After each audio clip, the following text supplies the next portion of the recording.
All right, welcome in. We are live. We got 4. We will soon have 5. Josue Pavone is dodging rats at the Garden, but he will be here in a little bit. That's right. As the Celtics get off the schneid and beat the Charlotte Hornets 120-111 at the Garden. Sherrod Blakely, Jimmy Toscano, Bobby Manning, John Zanis. I'm guessing lots of people are going to be into this game because after the last 2 games, we needed a palate cleanser. Got a little something. There's a lot to talk about. The Jays. This I don't care what this is. This is the Aaron Nesmith game. We're going to spend a lot of time on him. Let's go. Marcus Smart did some things. Your leader said some things. Said some hurtful under things. investigation. Yeah. Jaylen Brown, motivated by the media? Maybe. I don't know. Came out gunning today. We'll see. But a lot to discuss. So we're going to do that. And then we're going to do that thing where we head over to locker room, but I'm not going to inundate you with it now. Let's just start talking about the game. So guys, like I said, Nesmith's the headliner. We can jump right into that. But if you guys have any other opening thoughts about this game, obviously the start was huge. 20 point lead in the first. They only won by 9. So thank goodness for that. But they led pretty much wire to wire.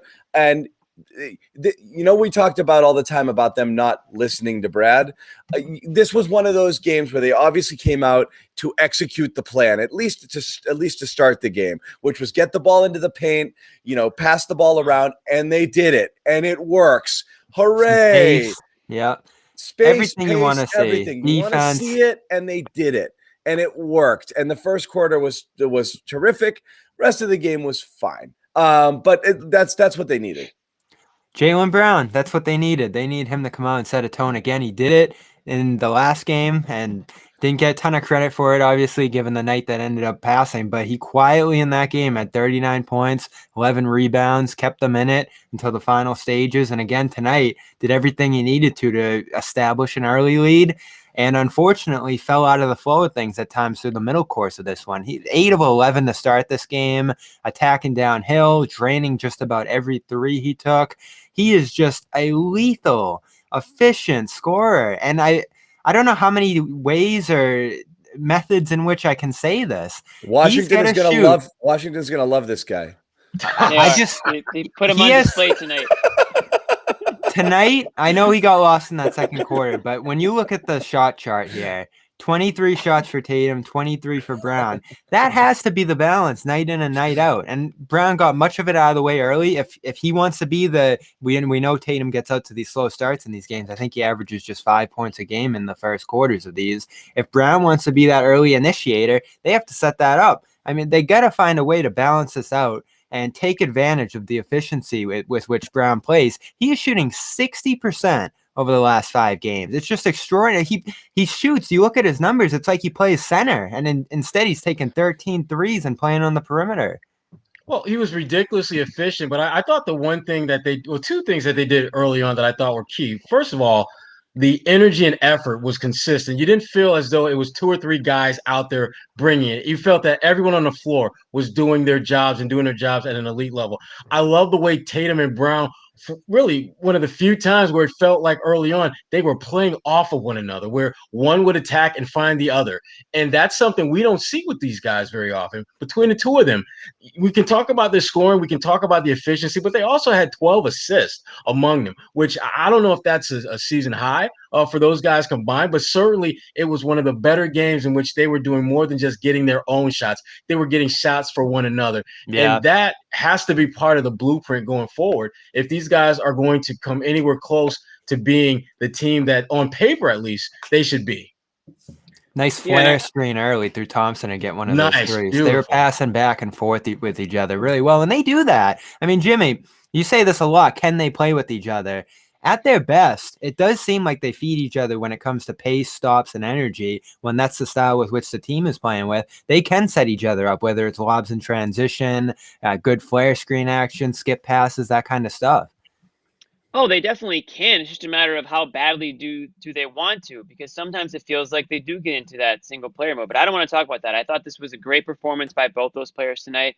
They took turns carrying the team when they needed to. Jaylen Brown came out gangbusters tonight, 20 points in the first quarter. Good on him, because he said after the game yesterday that it's on him essentially. It's on the starters, and it's on him to come out and set the tone early. that's exactly what he did tonight. So, all the credit in the world to Jaylen Brown for coming out the way he did. And I thought Jason Tatum got hot later on in the game, which was good as well. He missed a couple, but overall, good performances from them tonight. Shorthanded, obviously, because, on top of it all, two of the distributors, your two starting guards are out tonight. So that makes it all the more impressive that they were able to move the ball around the way they were. Tremont Waters came on, and he was obviously up and down throughout. Talk about a roller coaster game for him. That was But, something.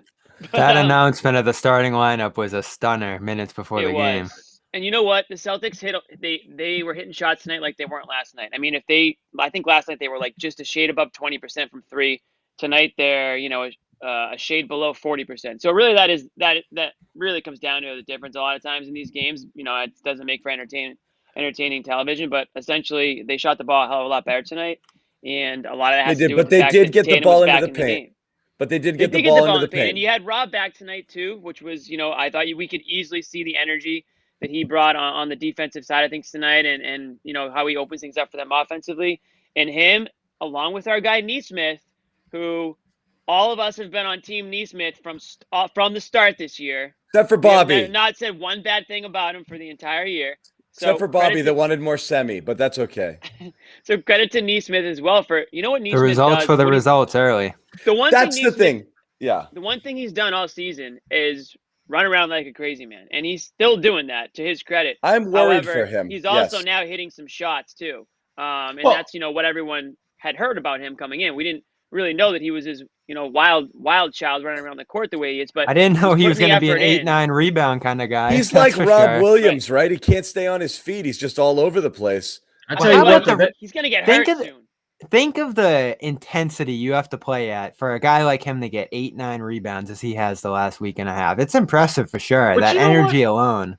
I think for him, I think it's just an opportunity to release that energy, because he seems like a guy that is going to play hard regardless. When I think about him now, I mean, we're talking about him kind of being on a little bit of a better path when he's out there. He doesn't seem nearly as reckless running around like a chicken with his head cut off as he was earlier this year. To me, it's like he's gone from having a GPS that says recalculating to now where he knows where he has to go. He's just trying to figure out how the hell can I get there without crashing.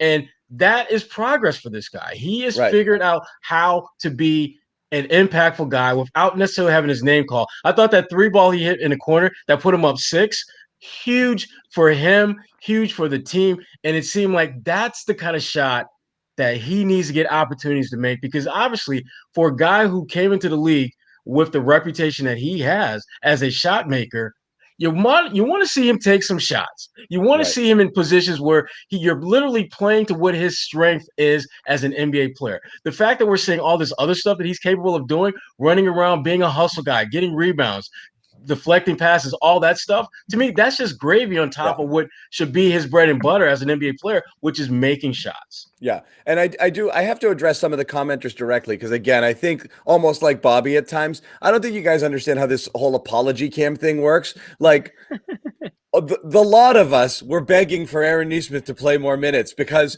we didn't want to see those minutes going to Semi Ojeleye, because you know what his ceiling is. We wanted to see him go out there and struggle. I'm sure the commenters had the utmost confidence in Aaron Nesmith. No, but that's not the point, Bobby. All we wanted to do early in the season, and what I was begging for, was play him so he can get it all out of his system, be wild, be lost, whatever.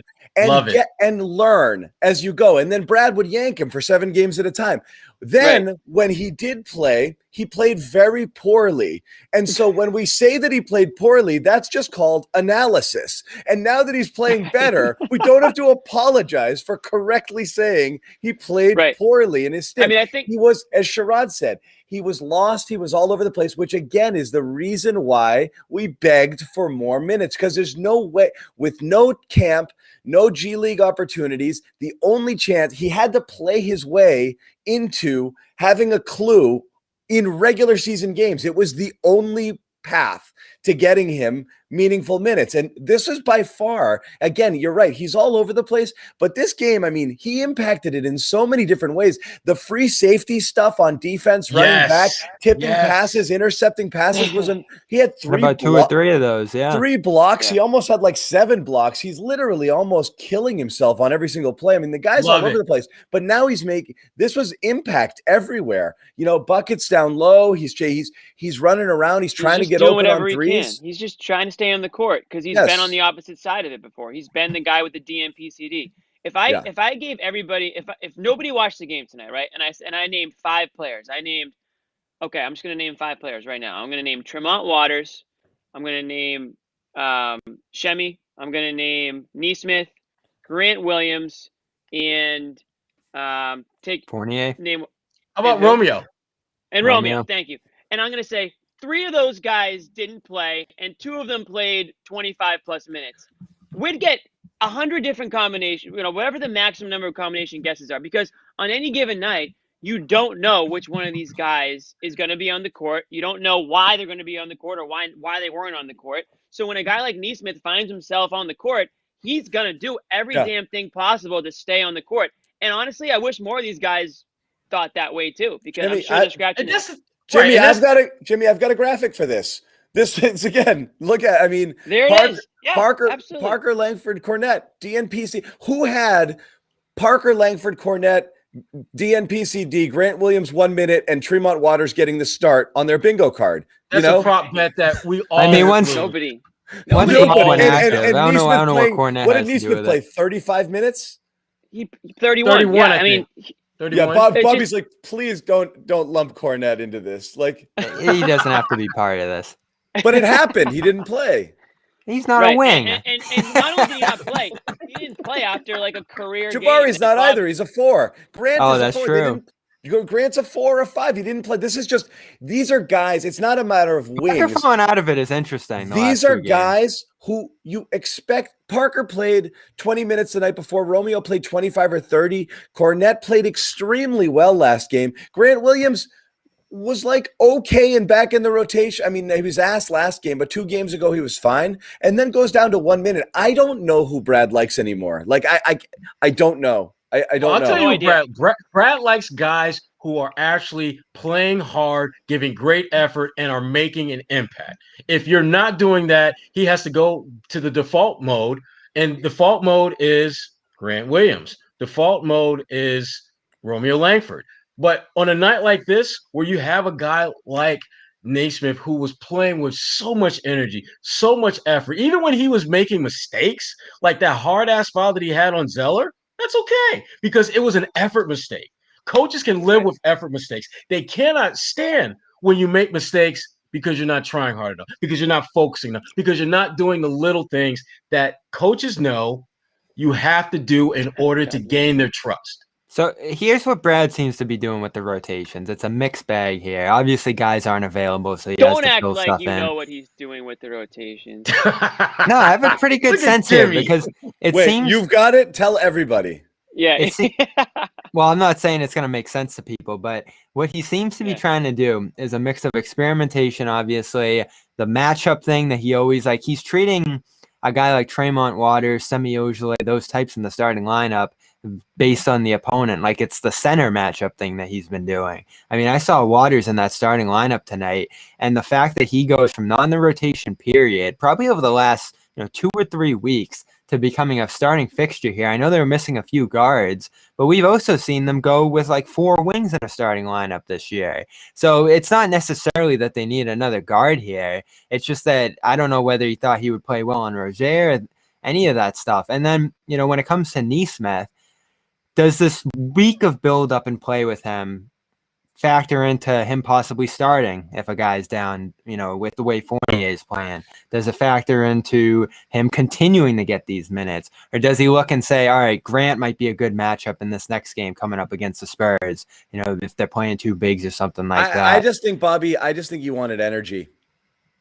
Well, it doesn't maintain gaining the game. I know but we I'm joked saying about this in the chat. I think after these couple of games, tonight's explanation was simply he wanted guys who would run, guys who would play with energy the entire time, and that's I think why he played who he played.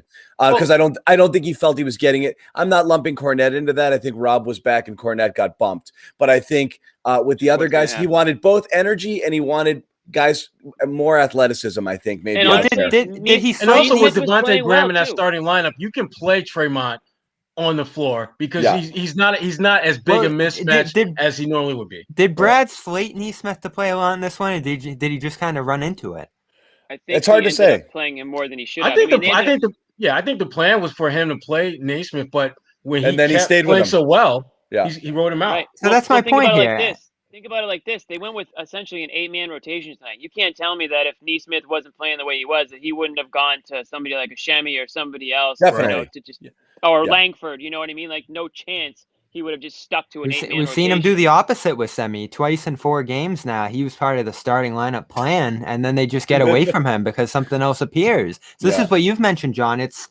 It doesn't seem methodical. It seems experimental, guessing game of sorts, and you don't blast him for that because that's the way the rotation is performed. It's been like a mixed bag of production. But now that you have this week of Nesmith playing really well, do you stick with it? Do you try to build on that? Do you make him a fixture? I take it back. I'm going back to again the beginning of the Nesmith explanation about how we've talked about him and felt about him this year was I don't know why Brad didn't make his choices earlier. Instead of we're 9 games left in the season and still in the experimentation mode. This is my point. Mode. Something's gotta stay the same now. Which is why at the beginning of the year we said, look, you know who these guys are. So pick some guys and roll with them and develop them and make this what you want. Like you see the guys there and you say, these are the guys who I think I want to go with. I want to roll with here. Remove them for total lack of effort, but not for lack of production or lack of whatever. If Nesmith was out there running around like crazy, which he was from day one,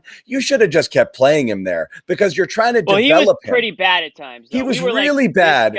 This guy can't. But I think Romeo is a focus effort thing now. He put him out there because he wanted him to be a part of the rotation, and now you have to think there's something he doesn't like there. You know, that's the guy I would not go back to. Offense, probably. But it's the offense, but he's in and out with his focus. He's a little passive at times, and I just don't think he wants that right now. He seems out of it. But the other thing is the other reason why we said they need to play these young guys more is because they have no other way to improve.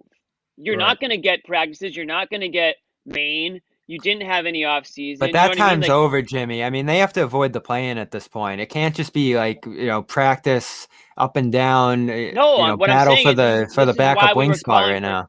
This is why we were calling for Nesmith to play months ago, because it's the only way he's going to get better is if he plays. Yes, in these exactly. Games. And then you're not at the point, like John said, where there's 9 games to go, and now he shows his first real sign of contribution from start to finish in a game.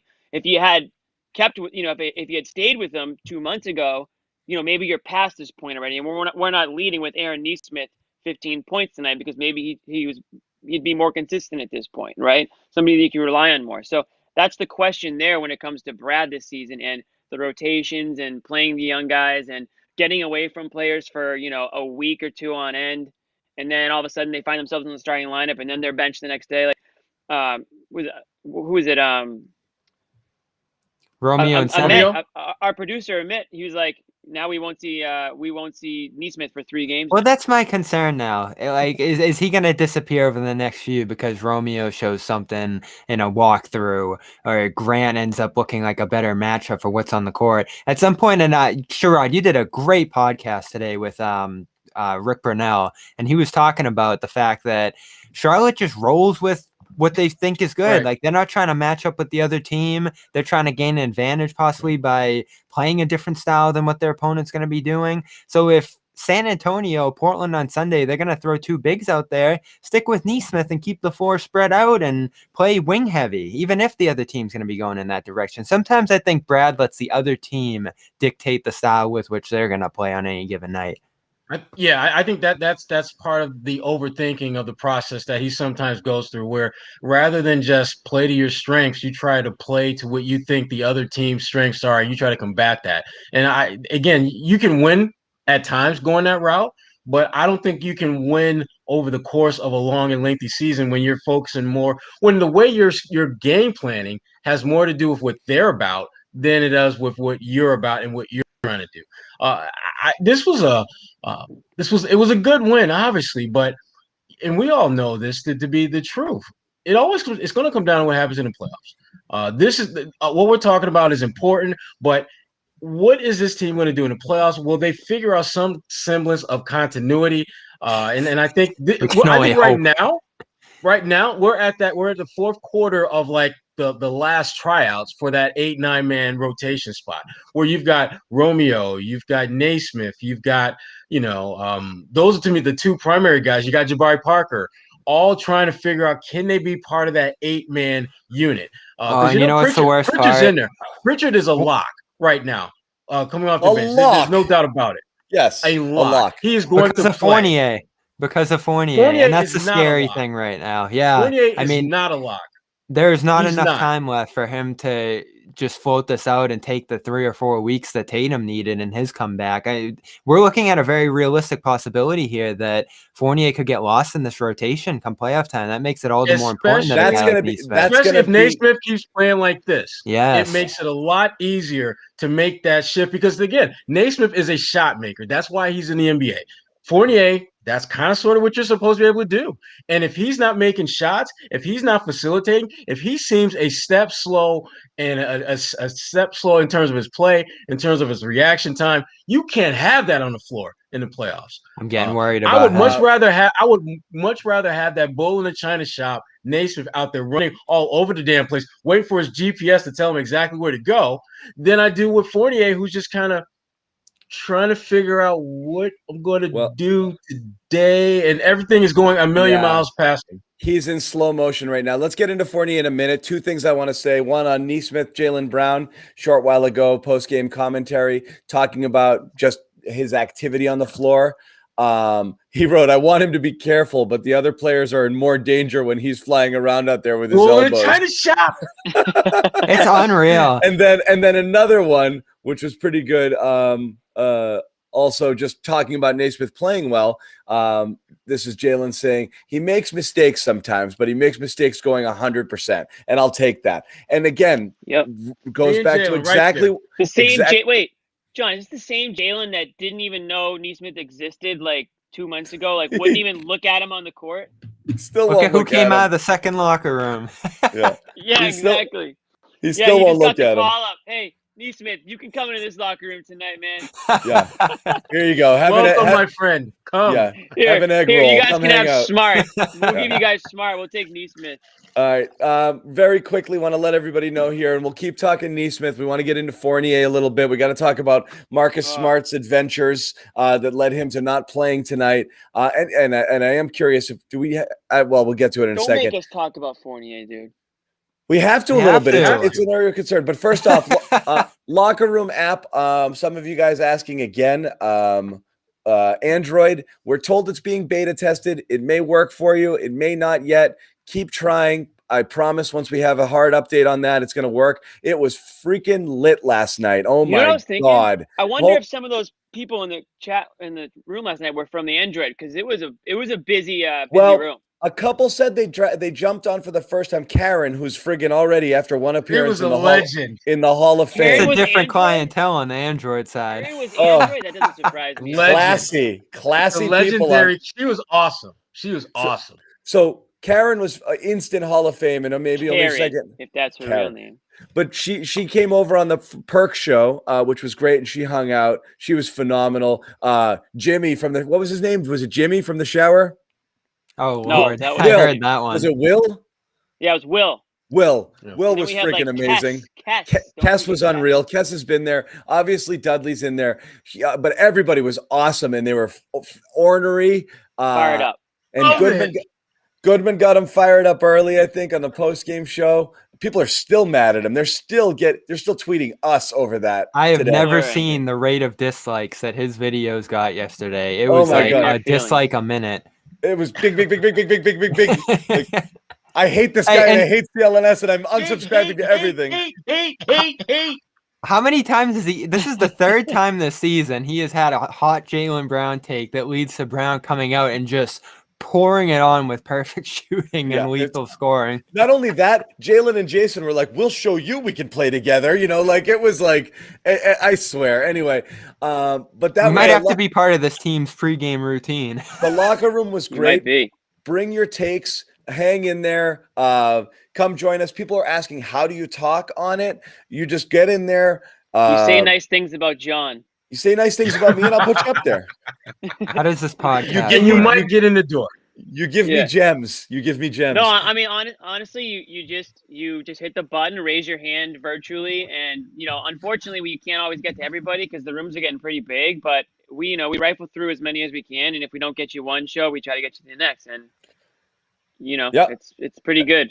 And that's what we do. It was fun. It was a packed room last night. We hung out for a while till like midnight. It was a lot of fun. So come on back and join us if you're able to later after the show. Guys, you did want to talk a little bit about it, Bobby. Well, Jimmy doesn't, but Bobby does, and I think it's really relevant. But I'll talk about it. I mean, I won't say anything nice, but I'll talk about it. No, the Fournier thing is a bit of a concern again, because now we're looking at. I mean, he admitted it after game one that he came back a little soon and that he's not feeling great. But like this version of him is unplayable, and he's unplayable right now. He's absolute trash. I mean, fine. He got 11 points yesterday. Four of 14 shooting, le trash. But the other 3 games, 0 for 7, 0 for 3, 1 for 7 from the field, and he looks like he's moving in slow motion out there. Holy wow. I wouldn't be so bothered by his play if he were figuring out other ways to contribute besides shot making. Because again, we get it. You're physically trying to come back from a very serious deal, and we all understand that. But because you're back, figure out other ways to help. Make plays defensively. Keep your man in front of you. Yeah. Be a facilitator. Do something that can mask the fact that you can't make shots right now. I mean, remember when Tatum was kind of having his shooting doldrums, you look at his assist numbers, you look at his rebounding numbers, they were a little bit higher than they normally are. That's what you do when you're part of a team and you have a specific role that you can't meet in that moment. You figure out what the hell you can do to help these guys when you can't do what your strength is, what your superpower is supposed to be. Fournier, he's not doing that. And as long as he's not doing that, it's going to open the door for guys like Nesmith. It's going to open the door for guys like Romeo to get in there and help this team if they can simply do what their jobs are. And again, if we're looking at another game or two where Fournier is 0 for whatever or 1 for whatever, and Nesmith keeps playing with this type of energy, we're going to see that rotation flip just like that. We're going to see more Nesmith, less Fournier. And that's for the Celtics. Again, I don't think that's necessarily a good thing for them to get to where they need to be, because I think they need both of those guys. I think they need both of them. But if one of them is sucking and his name is Fournier, you need to sit him down or at least cut back his minutes dramatically. Yep. Well, everybody's got to be ready. Hold on a second. Let's check in with Jay Sizzle at the Garden. Josue. Jay Sizzle. Splinter. What's up, buddy? Oh, please tell me you're not talking, because if you are, we can't hear you. We can't hear a damn thing. Where's your mic? Bye. Pick up the mic. Okay, yeah. No, hand signals don't work on this show. No, it doesn't. I mean, he's not even, and it's not even real sign language. He's just moving his fingers. He's mad at me. He's texting me. Look at me. He's angry texting me. Josue, go ahead, talk. He is angry texting. Are you going to tell everyone what happened, John, or do you want me to? He's angry texting me. I can hear him. You want me to tell everyone what happened? It was John's fault, wasn't John it? had me on mute. Thank you, Bobby. Wow. I just did it again. Apology, Cam. I just did it again. Yeah, you're on mute again. There you go. Hey, buddy, go ahead. There you go. What's going on, buddy? guys? Yeah, not so tough anymore. Yeah, no, John with the trigger fingers over here. Yeah, Did you bring the rap your line or something? Trying to give me hype, man. I got my light here. I got the setup. My Wi-Fi is perfect. And John wants to throw shade and talking about I'm not coming in through audio wise. All right, you were being a little noisy, so I had to mute you. Yeah, give us the Nesmith report, Josue. How did it all come together for him? You know what? It was gradual, Bobby. Honestly, like it was like as if going into the second half, he's like, "Well, wait a minute. I think I can do this, guys." I mean, granted, what he played 30 minutes today. Over 30 31 minutes. I guess that'll help. The offensive cushion from your two all-stars, of course, that'll help. 20 second half points from Jason Tatum. That's exactly what Jaylen Brown needed. Not that I thought he was struggling in the second quarter, but he needed obviously another hand in there in that second half, and that was Jason Tatum. Like, look, I just think as a cohesive unit on defense, I think Nesmith was obviously a huge part of that. Everyone sort of played their part. Everybody, that sort of energy was contagious, which is exactly what the Celtics need to do on the consistent basis if they want to finish this thing strong. But I got to give a shout out to Jaylen Brown because he said what he said last night, and he backed up that talk. Less than 24 hours later, he backed up that talk. That's superstar talk, right, guys? I'm not calling him a superstar, but that's superstar talk, right? That's what they do. No, but that play is in him. We have seen at this point that's not a fluke. We're talking about Fournier and when you hopped in here, Fournier and I Nesmith. caught the tail end of that. Came at the right time, man. Fournier has it programmed that he has to just drop nothing but hot fire when he comes in. So I think some of that, he has that going in him, which obviously Brad's going to encourage that, right? He wants him to get as many reps in as possible, get those open looks and take them. But I just think this sort of rust, it's just going to happen with COVID and his role. Like if you combine the two reasons, this is sort of the outcome. This is sort of that period where I think he's going to try to get all the rust out. The two issues are decision making and reaction time. Those seem to be the two major ones for him right now because you see him pass up open, great shots, and then you see him take difficult ones. I think his shot numbers are fine. I know Brown pointed that out last night that he's not shooting enough. He's way off though. He's not just missing; like he's taking corner threes. That you can see on the release. About, you know which one drove me crazy? That's not online. He's not even online right now. I mean, plus that release isn't pretty on top. When they were coming back. When they were coming back last night, he launched a long one on the break, or at least breaking into the zone, that just completely wasted a possession. I thought that was one of the worst possessions when they were tearing back last night on that big comeback.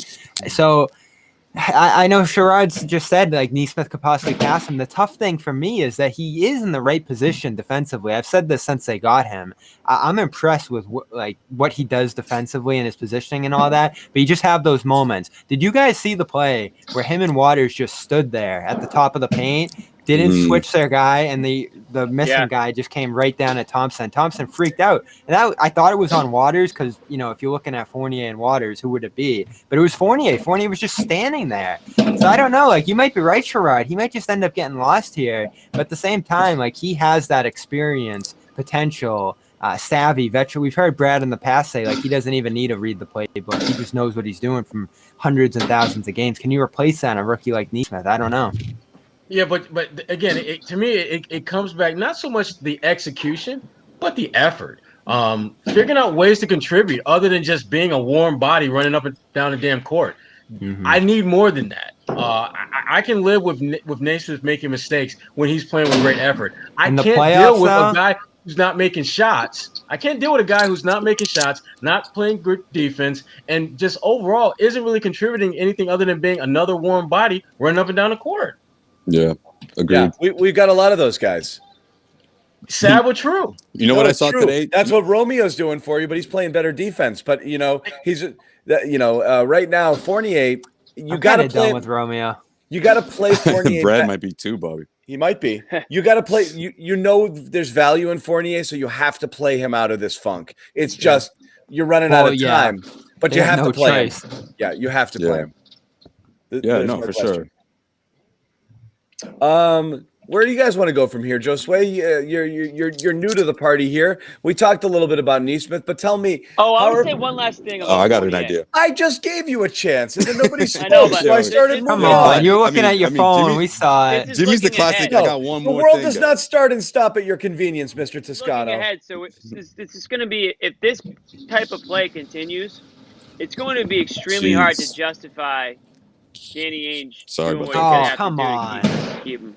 I'm just saying, it's going to be. I was going to say, let's talk about Brad. You have to convince Wick. You don't have to convince me. You have to convince Wick. Let's talk about Brad swag tonight. I loved it. I love that energy. I think that's as close as you're going to get is him getting into someone's face and slapping someone around. Yeah, I hope I didn't say that. I hope I didn't say that really loud, man. I'm telling you, dude. P already told me they can hear me sometimes, man. I need to chill. Oh Lord. Speak your truth, Joe Sway. Yeah. Don't be scared. Yeah, Well, Sharon what wants to see specific? me get That was kicked a out of metaphor, right? here. Sharon wants to spec- see me get bounced. What specifically are you talking about? He was on his feet pretty much every single play. If he wasn't, he was screaming like this. You know what I mean? But like emphasis, like when you're screaming like this every time, that means what you're saying is so loud that it has to get through. And I love that from Brad. No one said he has to get in people's faces or get physical as I turn my voice down here. But I just Physical. Someone's got to slap that. What were you You saying? want to start slapping people around? yeah, like, you know what I mean? Like just I'm not saying verbal abuse, but that constant You just voice. said. All anybody at the you went Garden to heard physical. was verbal and physical abuse. That's all Wow, they Joe heard. Sway But is you know what I spooked right mean? now. Just Damn, continue. Joe Sway. We hear you. So violent. I feel like Brandon. Someone's gonna grab my shoulder. So no seriousness, guys. Like that's a significant difference, right? I mean, we didn't see that before. We saw it in spurts. Like I don't think he sat down throughout any of the plays. Really, Well, you know what, Josue? We've talked about the fact that you can't do that for a full season. You're just going to wear thin on guys and completely lose your voice in the room. But with 9 games to go, you can do that. Into the playoffs, you can get a little more intense. I disagree, Bobby. In fact, It's desperation time almost. I mean, it depends your style. It's not his style, though. The person who's quiet all the time and yells once really friggin' loud does get people's attention. The guy who yells all the time doesn't hold people's attention. So if Brad kept it caged and was calm and every once in a while just lost his freaking mind, I think that would have some effect. Do you think he did that, though? I don't know. Maybe No, he I did don't that think last he- night. Well, sometimes Marcus the thing had to have pissed circumstances him call off. for it. Yeah. I know that Marcus thing must have pissed him off. And I don't believe him. He found out the same time we did. I don't believe that 1 second. You think that pissed him off? I think that pissed him off. And I also think he found out maybe hours before we did. I don't think he Pissed found out. off that Marcus I don't think did it, or Woj pissed broke off the that he news. got suspended? I think both. Honestly, it's like you. They it's had like a conversation this morning. You're right. he Oh, said. yeah, and that's nothing too. Brett. Yeah, you know what, Bob? I'm glad you said that, which is so contradictory because he was like, first he says, "Oh, this is news to me. I just found out 10 minutes ago." And then he said he had a conversation about it. I mean, maybe he predicted the suspension, or he could see it coming. He didn't know for sure, but he had to. Maybe they caught wind that it was possible. Right, exactly. They had definitely caught wind that it was possible. Well, they knew the situation happened. Otherwise, why? What would trigger that conversation?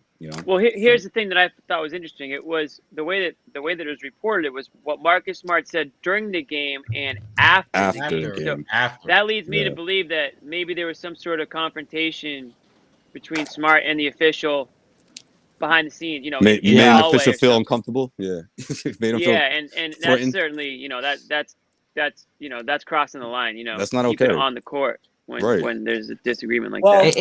It goes back to this team's unhealthy obsession with the officiating. We know every team in the league does it, but this group just seems to be a little more concerned about it. But Bobby, is a little bit of that, or is it a little bit of Marcus's attitude or temper? Maybe he reached. Well, he's the king of it. I mean, he's always looking for the call. We know that. This is his MO as a player. But you saw the trickle down. You even saw Nesmith chasing down officials today. It really does infect everybody. Nesmith was chasing. That was kind of funny. That was actually kind of funny. And nobody's even looking at him. I thought it was funny that no one What? stopped him. What? On the charge call. And you know what? Brad has started to placate it with these challenges. We talked about the Thompson one from the other night. They are getting to him and making sure that he challenges the plays that they want to. And you know what? That probably is a fine line that Brad has to walk. Again, I listened to him on the radio talk about that line he has to talk because they can only do it once. And there are going to be numerous times throughout the night that the team looks at him and says, do you have our back or not? Because they vehemently believe these refs are out to get them. Well, and Brad had to use that. I feel like there's probably, he would admit behind closed doors that there are a few times he probably felt like he was going to lose it, but he felt like he needed to give the team that assurance at the time. Let me ask Sherrod on Smart here, because we've talked about Smart, like the need for the fiery leader, right? And Smart should theoretically be that fiery leader. And we heard Perk the other day say, well, when Marcus does dumb shit, someone's got to hold him accountable. One of the drawbacks, the Celtics say Marcus is our heart and soul in this and that, but I think one of the drawbacks with him potentially being a leader is that sometimes he also needs to be led, or he needs to have someone keep him in check. So there needs to be a balance, checks and balances there, and there's not. And I think for Marcus, I think part of his frustration stems from the fact that when he's just in that mode where things aren't going well and he's getting frustrated, he doesn't have anyone who can kind of take that angry mantle, if you will, and run with it a little bit, so that he doesn't have to be the angry Celtic out there. Tatum putting the hands out for a call, and that's not going to get anything done. That's not angry. That's just being demonstrative. There's a part of me that likes the fact that Marcus was angry in that game, but I think it was displaced anger. Like rather than crapping on the refs, crap on your teammates and get them fired up to play better, so that you're not in that predicament. But again, the fact that he showed emotion, something that I don't think he's done nearly as much this year as we've seen in past years. I think part of that is the fact that he just doesn't have those dogs in the yard that he's used to playing with. Guys that can, when he goes angry, Marcus, he's not by himself. But taking it out on the refs is excuse making to me. It is, and that's what I'm saying. It's that your anger fault was this happened, and I hate that. Yeah, the anger was that he showed towards them should have been towards his teammates, should have been towards his opponents, not the refs. But I like the fact that there's anger that you can see starting to show itself in a very tangible manner now. I liked his anger, but he literally turned his anger into a 1-game suspension, where you could have turned it into some sort of emotional, like get your guys going, get yourself going. Right. So that especially for this game, they had 1.5 games on the Hornets. I'm sure that's what Brad was upset about, and I'm sure he probably made that very, very clear to him today if they did speak. I have no idea what transpired aside from the tech that he got called, and I don't know if he said something on his way off the court or what happened. We they didn't say that, but whatever it was clearly was enough to, guys get texts for yelling at the refs all the time. Rarely do they get 1-game suspension for it. Well, I mean, if you go at a ref and it had to be longer bad. than just the conversation, you're going to get it. Yeah. Especially after the game, because think about it, Jimmy. The game's over. Like, what's he going to do at this point? This is just if you're the referee, it's personal. It's personal. That was right? frustration.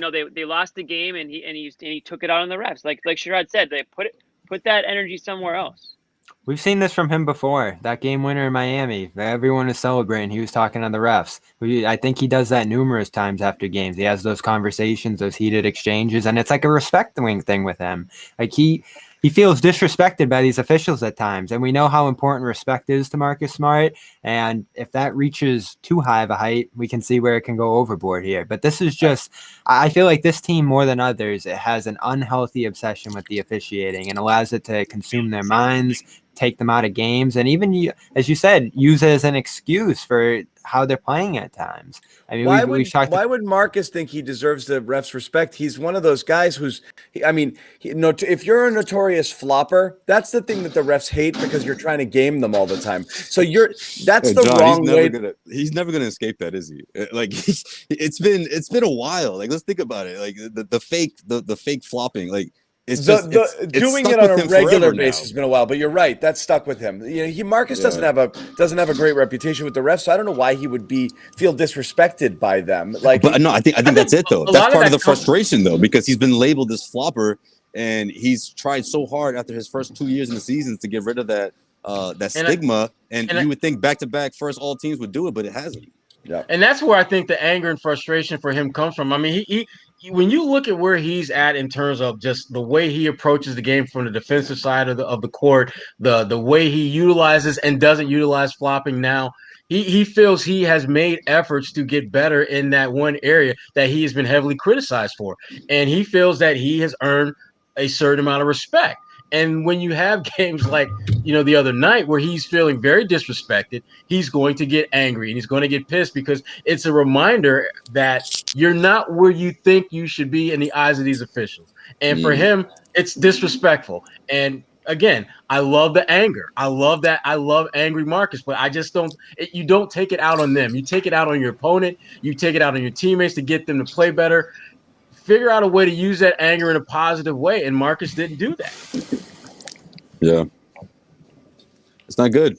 It's poor leadership. No, it's poor leadership. Like sure they won today, but got to be out. He's got to be out there. You know, That's another one. If they lose tonight, we'd have a different narrative here. Because on a night that Kemba Walker is out, if they went out and lost to Charlotte again, and you went through this stretch of games, you have to force with Brad to start the Waters. Hornets, the Hornets, OKC, and Charlotte, and came out of this stretch 0 for 3. Not to mention Brooklyn without KD and Durant. This could have, possibly should have been a 4-game sweep here. You came out of it 1-3, and if you had lost tonight, you'd be looking at like, guys, what are you doing here? You know, like, so again, Marcus gets away with it here. It's definitely not ideal. Nesmith was That show would have been wild if they lost today.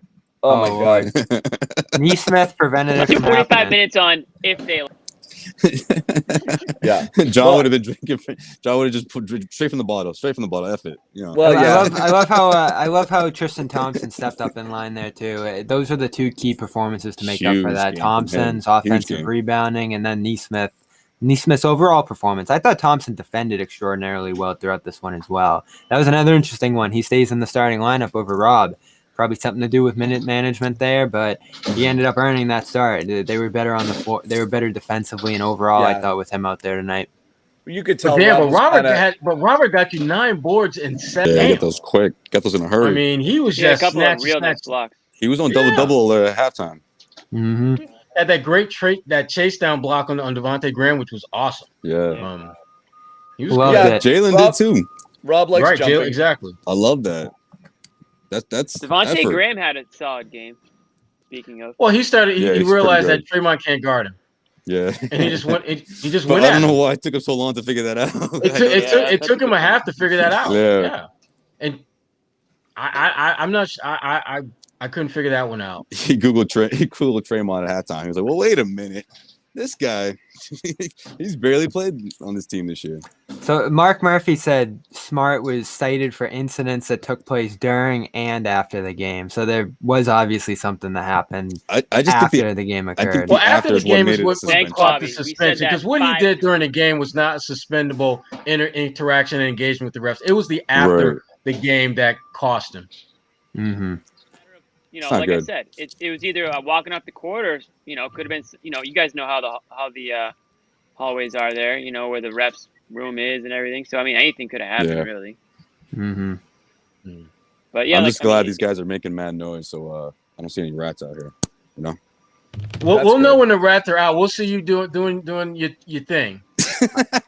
I can't believe we didn't make What a. you mean? Then I he'll was really be like- on mute. I jumped off. I was, man. Oh my Joe was God, like- was that hilarious! I was so Listen. mad about the technical difficulties. I couldn't enjoy that But you saw moment the as much as video, it needed though. to be enjoyed. But I was watching it happen in real time. It was just everything else was going bad, and I was like, "Oh, by the That was way, just there's a cute. rat crawling up Josue's leg right now." And he's 'Cause you hopping just- around. Like I said, it was straight Tom and Jerry. You just went for like the friggin' chair.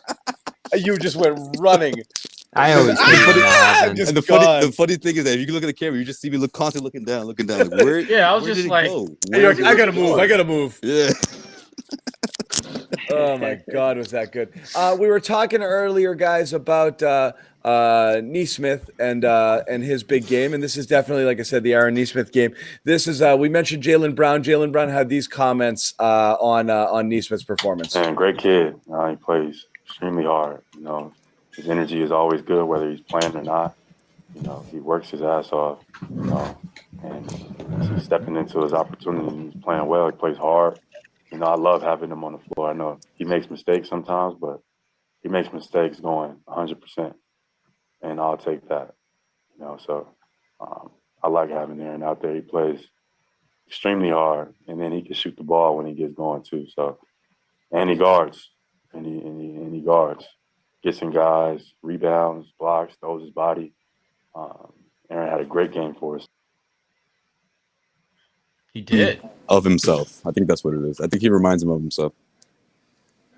Well, whatever it is, like, yeah, Jaylen Brown spent a couple of years totally flying out of control. Maybe not in the same way as Nesmith. Hey, Nesmith's he's- sloppy, but yeah. Right. But that's even more for him to say, you know what? I can take this young kid under my wing, Yeah.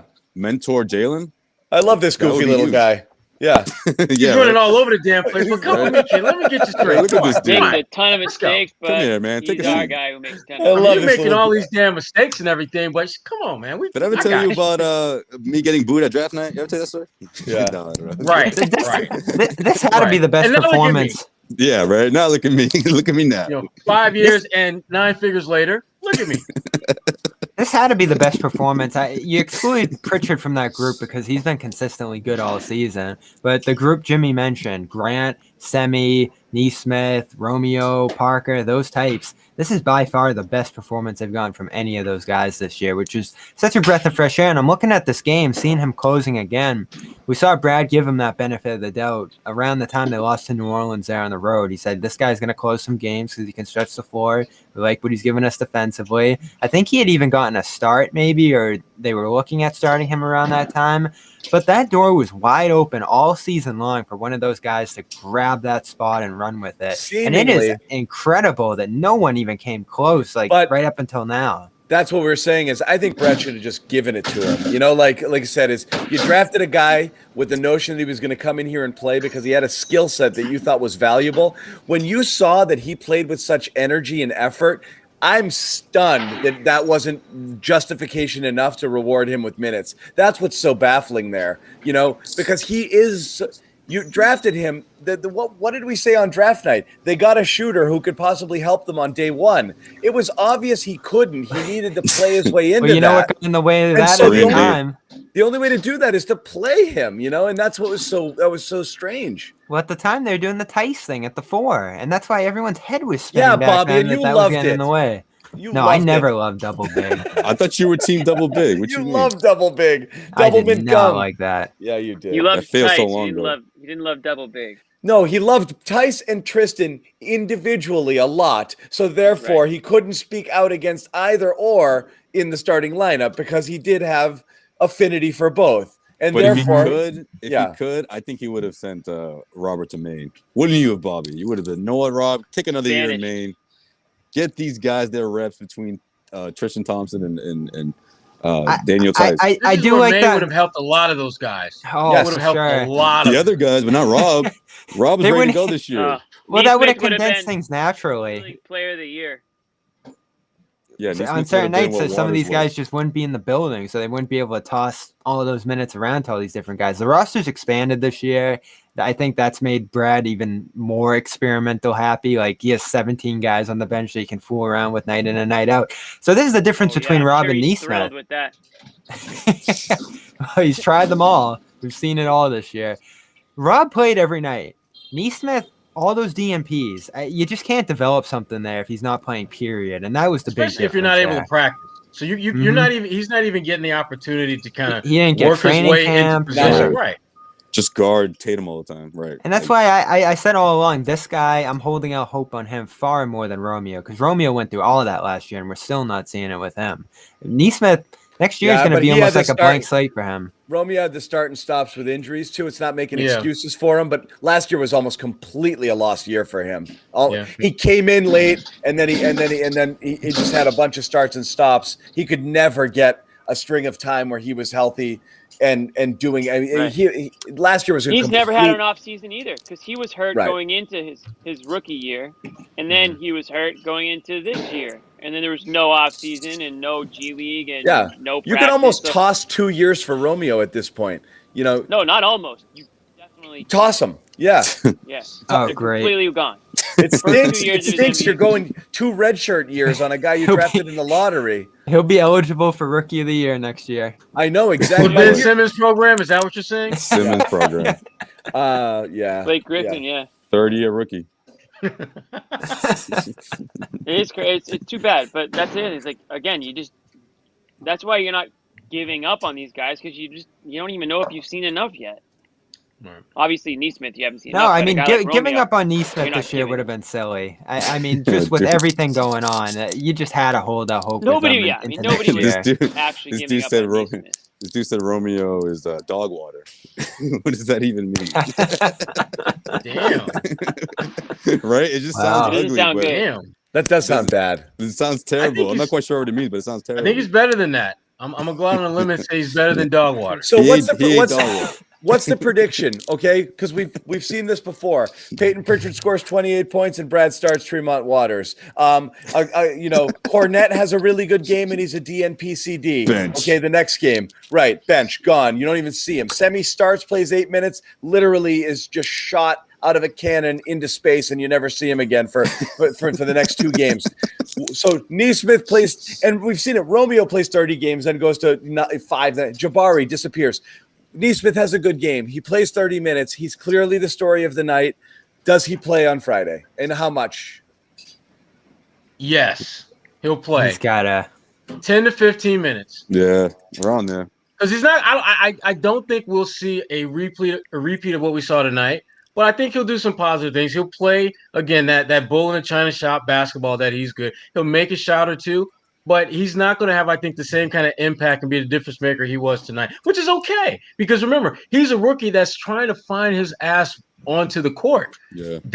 To me, that's the first hurdle. Can I get to the point where they trust me enough to give me consistent 10, 15 minutes? And he's still in that process. This was a good step in the right direction, but he has to start doing this consistently. He's got to make the most of those minutes that he gets out there so that they can ratchet it up and give him more minutes. Because he doesn't have the same issues as Rob, where there's a health dynamic that you're concerned with. Nesmith, he doesn't have that. He just has to make the most of his opportunity to play. Yeah, you can unleash him now.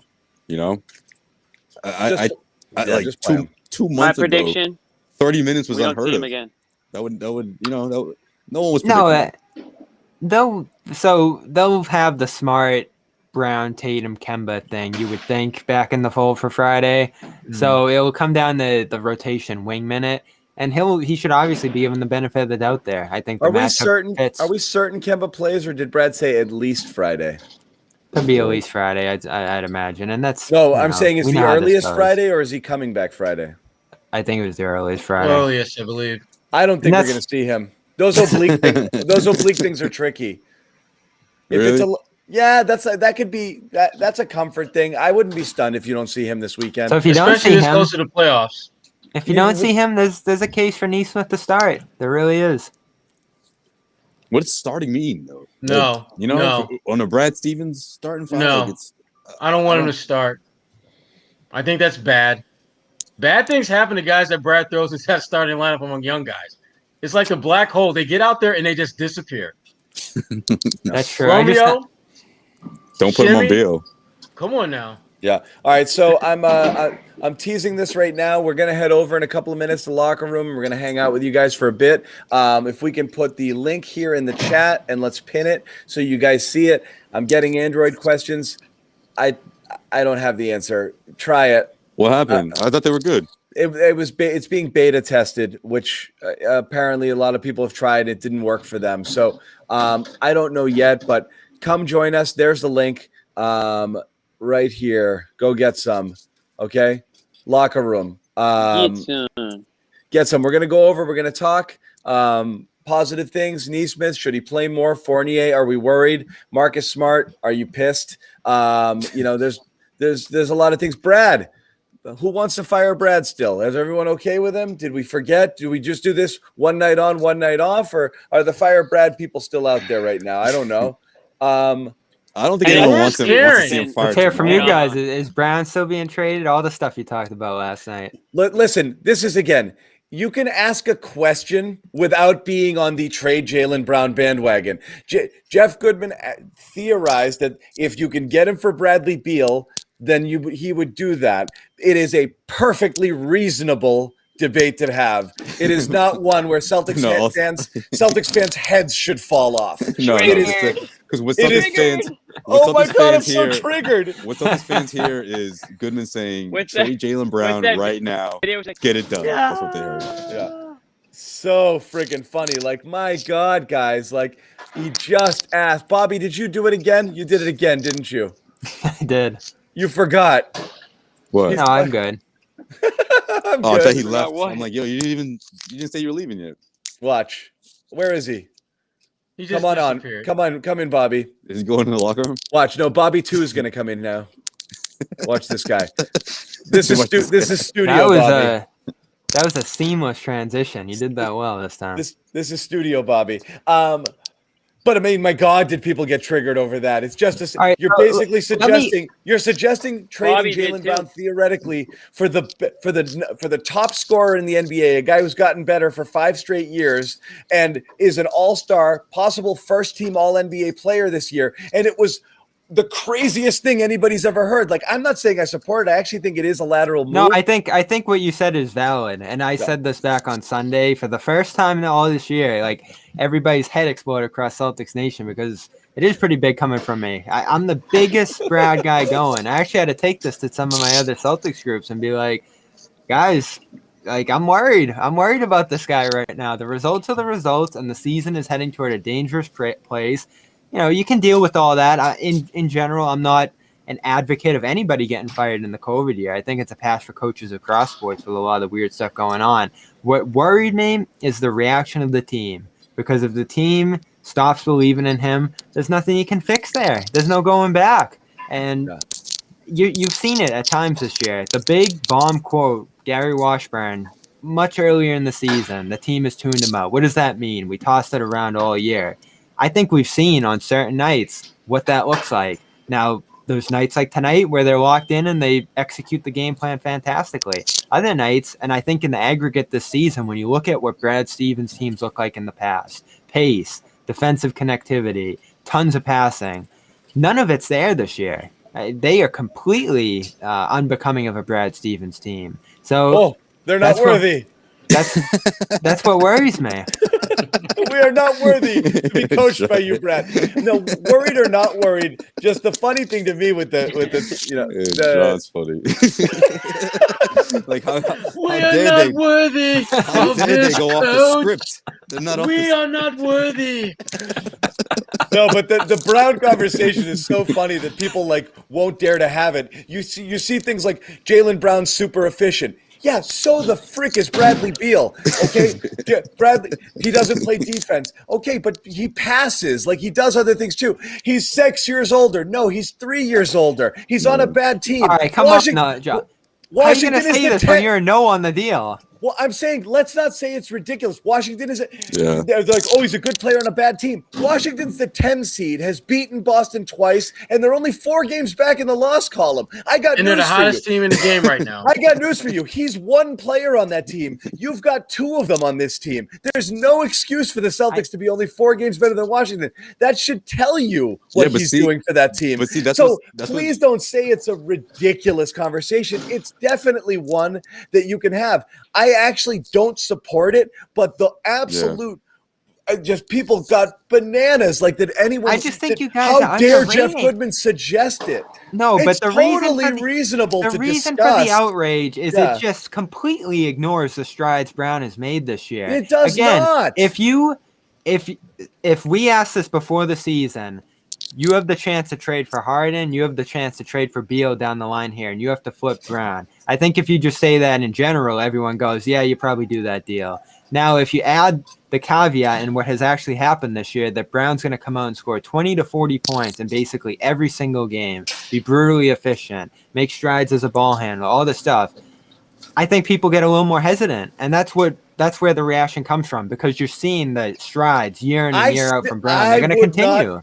I would not make the trade. It is worth discussing. Jaylen Brown's getting better. Yeah, of course it's Bradley worth Beal has gotten better each of the last 5 years. He is an absolute elite scorer, and he does it effortlessly. He's smooth, he's efficient, and he can play on and off the ball. He is an absolute stud. To not even allow people to have the conversation without calling them idiots means you're an idiot, okay? That's all it is. But that's the world today, John. That's the world we live in. It's a totally reasonable conversation, right, Jimmy? Yeah. That's it. I mean, you're right. It's totally reasonable. Whether, like you said, whether you want to do the deal or not, or whether you admit that it would take extra picks to whatever it would be to make it quote unquote even, it's not a slight at Jaylen Brown to throw it out. You're talking about trading him for the leading scorer in the NBA. You're not saying to dish him for a prospect. You're going That's not what theoretically- Goodman said, though. I think the only reason you see it as a slight, Bobby, is because you're seeing it as, oh, he's not good enough. Just break up these two because it's like, do you see it like that? That's that would be the thinking behind that deal. You're not upgrading and making a move that's going to make you substantially better. You're looking at Brown and Tatum and saying, oh, these guys can't work. We have to mix it up somehow. We have to bring in Tatum's friend to placate him. Yeah, One of two which things. could very well happen. That could be a thing. That could but happen. the other situation theoretically could be that just simply, do you think Brown is it, Bobby? You think Brown's ceiling is higher than Beal's is now? If you don't, Yes, it you is. can. And if it is, then you It is. then you don't make I've the said trade. all year long. And I'm I still don't- not. I'm I still don't not make the convinced. trade. I'm still not 100%. I might be 90%. We've seen the early things from these guys, but who's saying that Tatum is absolutely going to have the better career than Jaylen Brown? Can you say that definitively? No, Definitively? but Not I think- definitively, I but think I would feel bet pretty on good it. about that, though. I'd take that bet. I take the see- bet probably. I I think that's. I think, think but it'd you be- can't say it for certain. He could If be more Jaylen- top 5 than Jaylen. If Jaylen Brown ends up as good as Bradley Beal is now, I think that will be that'll be a great development. What if Brown okay? got 25, 30 shots a game like Beal does? He doesn't. He gets 22 and Brown gets 18. Okay. So But it's see, a Bobby, four, that's the it's a problem. 4-shot difference. They're both incredibly efficient scorers. There really isn't a way you can knock Beal to make the Jaylen argument. You have to just simply say, you have to just simply say you think his all-around game is going to be able to transcend what Beal does, but Beal does a lot, and I just don't think he's actually I love properly Beal. rated. He's not properly Yeah. rated. He's a phenomenal player. So it's not an insult to Brown at all to Right. suggest you trade him for that. Well, this is why people freaked out. Goodman said Brown and Smart for him. Brown and Rob. He was just willing to toss whatever out Yeah, there. it's You not an talked about insult. picks. You talked Yeah. about picks. No, he being threw added in as he threw well. in Rob, and I was like, whoa. Yeah. No, it was a very aggressive offer for a guy that I love It's Beal. a very aggressive offer. I love Beal. It depends how you feel I about just Rob. think You know how I feel You about need Rob. you need to make this a big three. You can't Right. be swapping out That's Brown and Tatum. ideal. Yeah. Of course, you would rather bring Beal in without trading Jaylen Brown. That's a duh. Yeah. But I think the reality is you can't, in order to make a big wave, you might have to break those guys up. And if you're going to do it, why not go get this guy who's best buddies with Jason that might be able to play and complement him better than Brown because he can also play off the ball and he can distribute a little bit better. And they're pals. And maybe that's the key.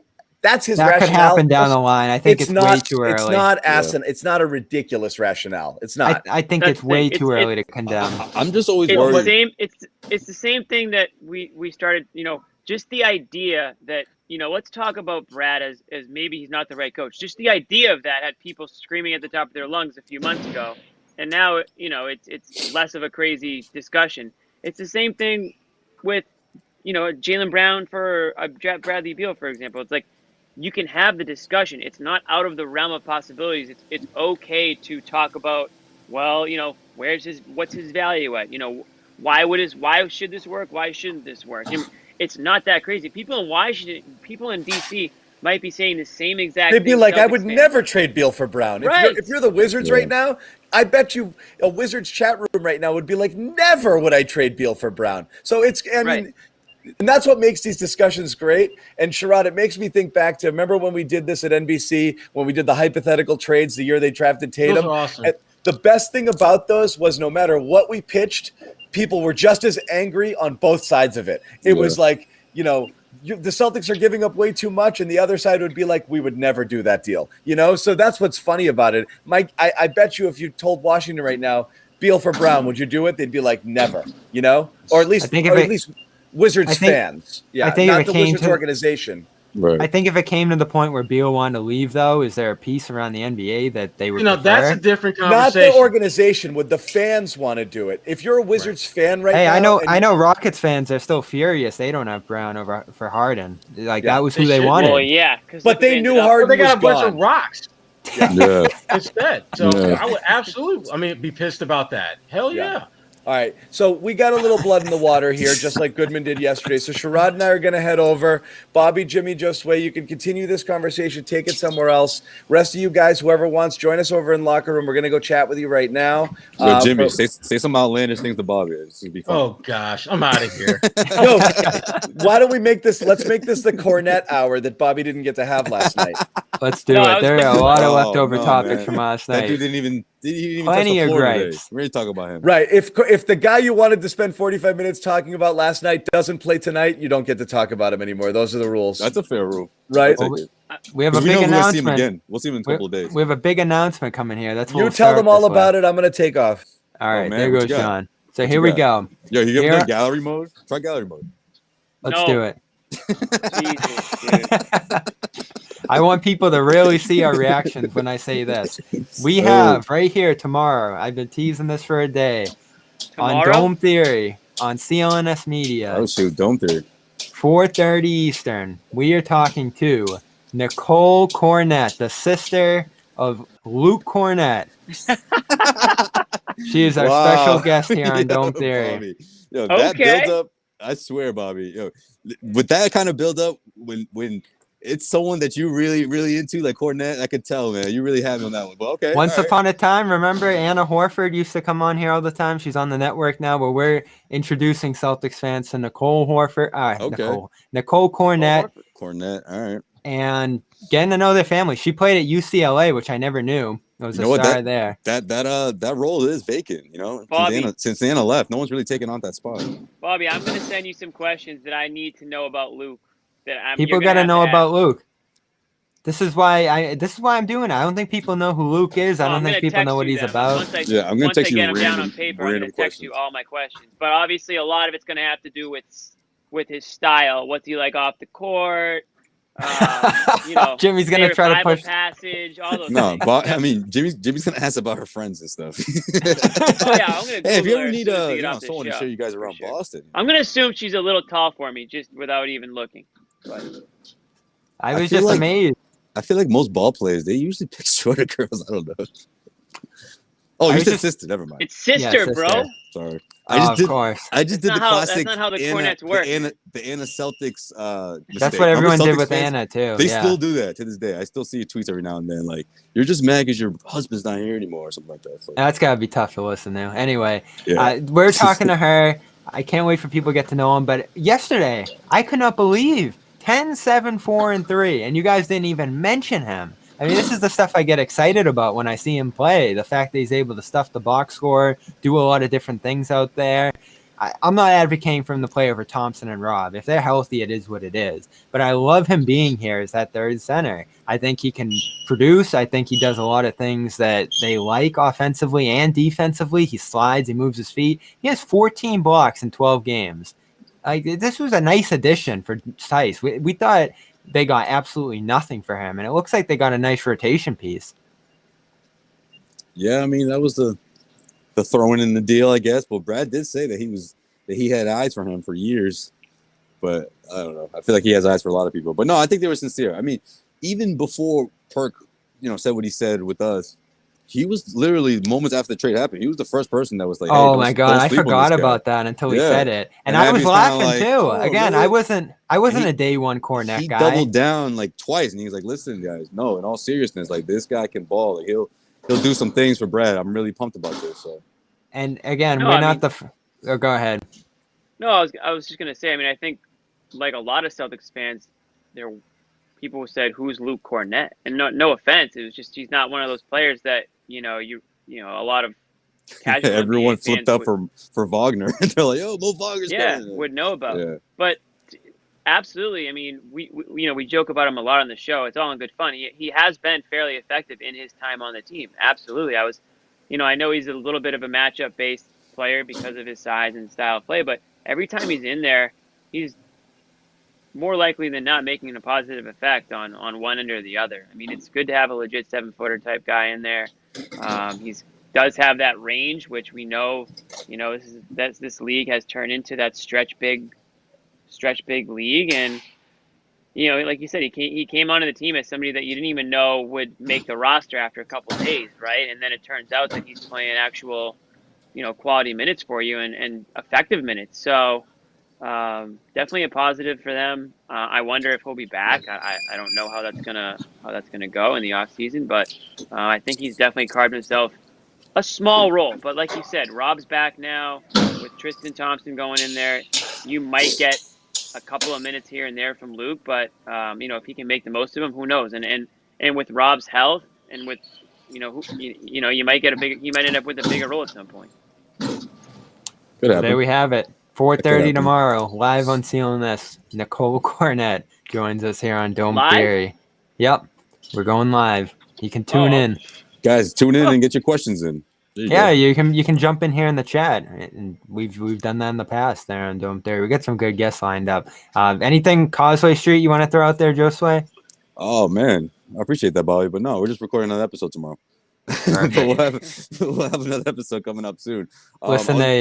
Listen to you and Max talk about Terrence Clark. That was pretty good. Stuff going on with the Celtics. Yeah, man. Max, that was a great episode. But no, I was gonna say one more thing about Cornett, man. I swear, any other person in the organization from the front office could have made that Big Bird comment, but just because it was Danny Ainge, it was just so funny. Like that's such a can you see Danny Ainge looking at setting eyes on Cornett, and within 10 seconds, it was like Big Bird, like just said it. And then that was it. Like it was. It's incredible when it comes to that weird Celtics Twitter, and weird Celtics Twitter is kind of dead at this point. But from the day it got started, Danny Ainge and Mike Zarin were like two of the biggest proponents of it, and they were just feeding quite a bit of content. Some people think Zarin was that Twitter account. Who was the name of it? I can't even remember at this point. But Janos. Janos, yeah, and they were very willing and able to contribute to all that. Tommy contributed. It was just amazing how everything fell into place with all that. But that shows where we are now. This isn't fun anymore, night in and night out. We're just struggling to get through these games. And when they have like tonight, it's such a breath of fresh air. It's surprising. You don't expect it to last. Like, do we expect this team to be swarming around on Friday and playing great like they did tonight? It's almost certain that they're going to revert to some of their worst habits. Yeah, it is. We just don't know if it's going to be Friday or if it's going to be next week. Who's Friday? Like that 6-game winning streak. That was a whole different team. Friday's the Spurs. Sunday is the Trailblazers. Wait, Friday's the Spurs? Yep. I'm almost certain. Yeah. Yeah, you're right. I thought it was. So some Western Conference it action. Is the Spurs. Yeah, they've actually played pretty well against the West this year. So DeRozan's been balling. I feel decent about them.